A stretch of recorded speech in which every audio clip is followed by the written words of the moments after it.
I think accountability is profoundly critical in an organization, and I think those of us that have been in the workforce long enough to have different experience know what it looks like to be in an accountable organization versus maybe not being in an accountable organization.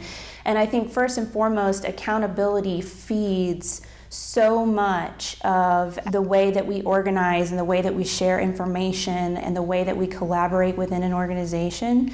And so I think accountability starts from the top down. Leaders have to exemplify accountability if they want their subordinates and others in the company to really own that too. And so what does that look like to be accountable? I really think it has a lot to do with culture and, fostering an environment where I get to take ownership of what I do on a daily basis.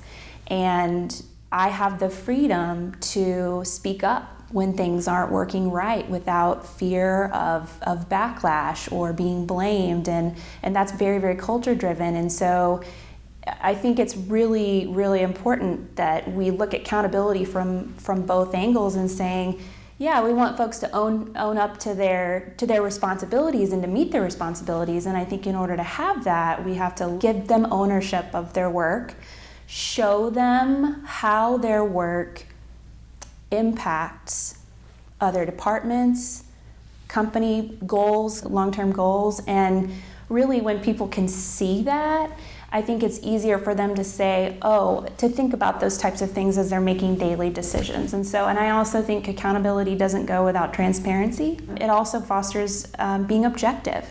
If we're in a safe environment where we're all working to improve what we're doing, it's safe for us to say, well, I think we can do this better without feeling that backlash. And it equally goes to recognition. I think a lot of the workforce is increasingly recognition, just informal or formal in an organization, is really increasingly important to incoming workforce. And so that has a lot to do with accountability as well. It goes both ways.